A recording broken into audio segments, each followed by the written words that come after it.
Hello, my name is Chad Bryant, and I'm a member of the class of 2026 at William Peace University.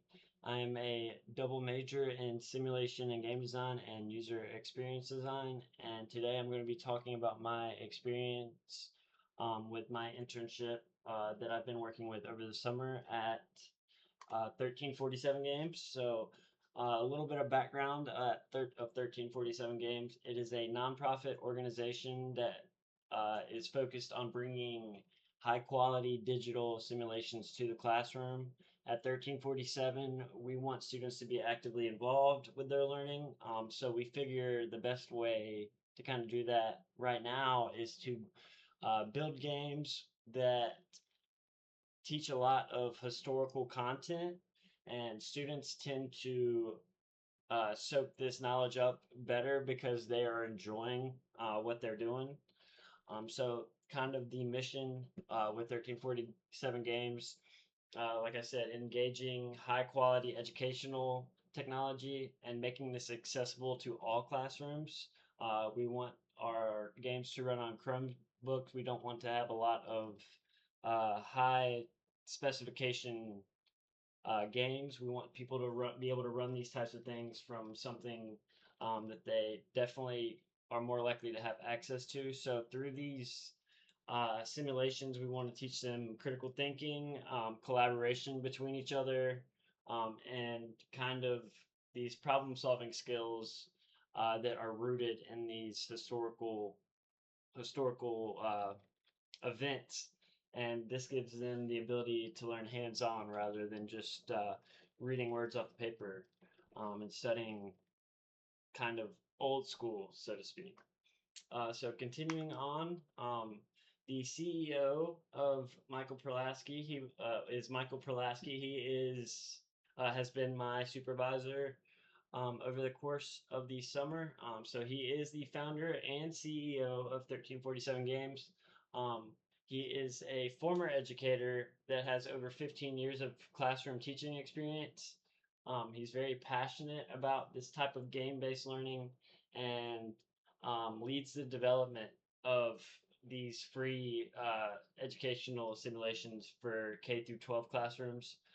So he also um, is marketing this quite heavily. So soon there will be a Serious Play conference being held at Duke University where he is one of the keynote speakers. So he's going to be talking a lot about these types of simulations that we've been building um, through 1347 over the course of the summer and before. So I think that we'll continue building these as time goes on, making them better and better, and then students will um, kind of almost see it as commonplace over the course of time. So at my internship, my primary duties, I was a member of the programming and development team as an intern. So I contributed mainly to the development of Edge of the World, which is an educational video game based on the transatlantic trade. So a majority of my work involved programming gameplay features and systems within the engine using C Sharp through Visual Studio Code, Microsoft Visual Studio Code. One of my big tasks was integrating an event notification system where the game is communicating things that are happening as time goes on, and the player must respond to these events according to the way they plan on playing the game. So there was about 28 separate events, so it was a pretty lengthy kind of task to get done. But I was able to collaborate with my team members to kind of test, debug, and find out what works and what didn't, so that we could give or show these events in a way that gives the players all the information they need to make the choices that they want to make. So early on, I set some learning outcomes, and I think that I was able to accomplish most of them in some way. So my first one I wanted to at least troubleshoot and diagnose at least 10 different gameplay issues, and then discuss these solutions before integrating them. Although I didn't necessarily troubleshoot and diagnose 10 different issues, um, the 28 different events each had their own type of uh, action reaction situation going on. So it was almost like doing 24 or 28 separate uh, coding or programming problems. Um, Another learning outcome I set was to actively participate in 100% of our scheduled team meetings and contribute at least one idea during each meeting. So I will say that we had 1 to 2 meetings every week, one with the entire team for Edge of the World, and then one with just the programming team. Um, I believe I missed one just because I couldn't get back to my house on time. But I think luckily we had that recorded, so I really didn't miss anything. But I was present for a majority of them. I even got to kind of demo Edge of the World at our introductory meeting, and I like to stay involved in each of those meetings and kind of say what's on my mind or my opinion of certain features that we would be talking about. So my last learning outcome was that I would complete and successfully implement at least 5 programming features or system improvements for Edge of the World, and kind of building off what I said with our first learning outcome. Each event kind of had its own separate issues, even though they all kind of had to be integrated together. So it was almost like solving a different problem with each um, separate event, and I believe that I also accomplished this in hand with number one, um, as we are getting that event feature implemented in the next couple of days.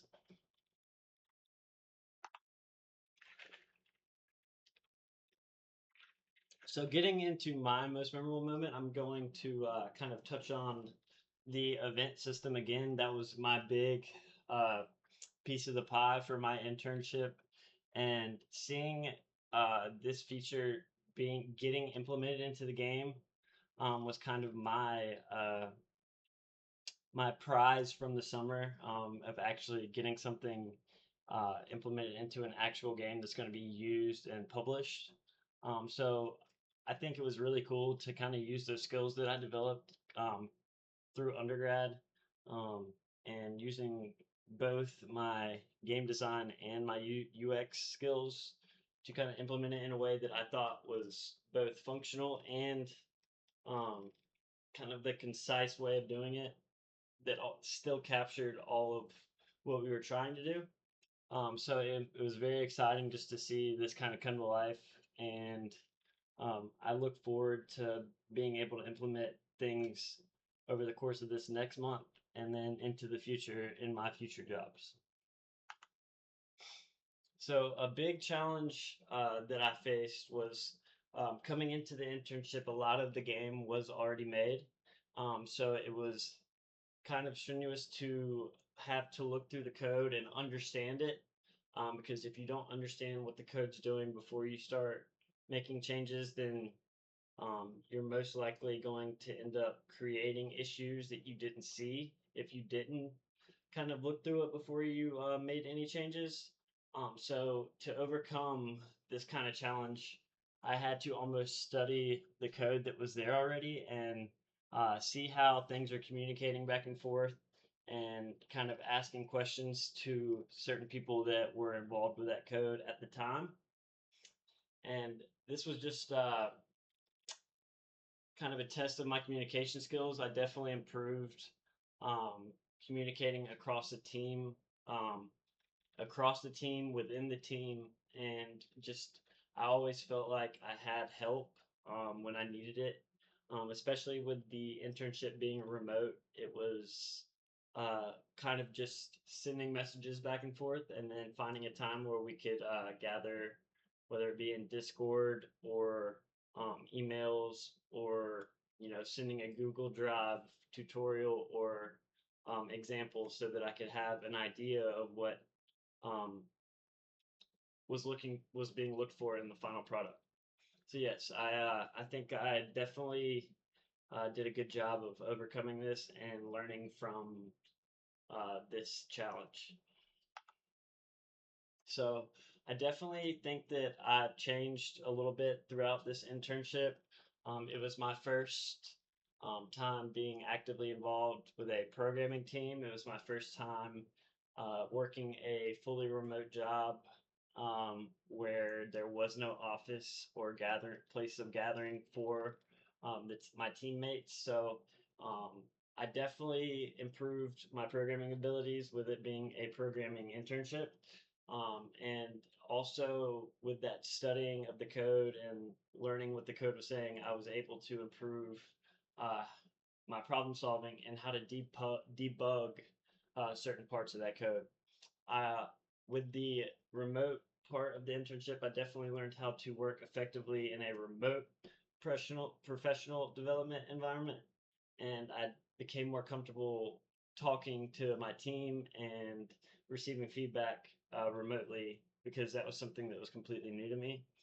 I also, with the team meetings, it was very clear what was expected. So I definitely developed a stronger understanding of the industry expectations and what was um, expected as far as development and the workflow of everything. For me, what's next? So I'm going to continue improving my game development and programming skills, even though programming isn't something that I would put at the forefront. I definitely was able to adapt to it and uh, make the internship enjoyable just because games are something I've loved for a long time. And um, I believe that this internship kind of built on that. Um, so also, I plan on starting my own kind of project, my own game that I'll just kind of work on in my free time, and I'll use this to strengthen my portfolio for future jobs. I'll continue to mess around in the Unity engine, as the Unity engine is something that was kind of rusty for me. I've been doing a lot of work in Unreal as of late, and stepping back into Unity was something that um, made me kind of revisit and reiterate a lot of the things that I learned through undergrad. So I'll continue to pursue future opportunities in game development and software engineering, as well as user experience design. I think that the UX design side of things is something that I want to kind of explore further for now. But I'll definitely keep my options open as far as the game development side of things. And I would also like to apply these communication skills and problem solving skills that I gained at 1347 to future internships and professional roles. So lastly, I just want to say thank y'all for watching my video and listening. I just want to give a special thanks to Professor Brandon Cruz and Professor Jackson Boston, both of which were very strong key figures in my undergraduate uh, kind of career. And also, special thanks to Michael Perlasky, the CEO of 1347 Games, for the opportunity. I think it was definitely a great step in the right direction as far as getting into the game design business and finding my place there. Thank y'all.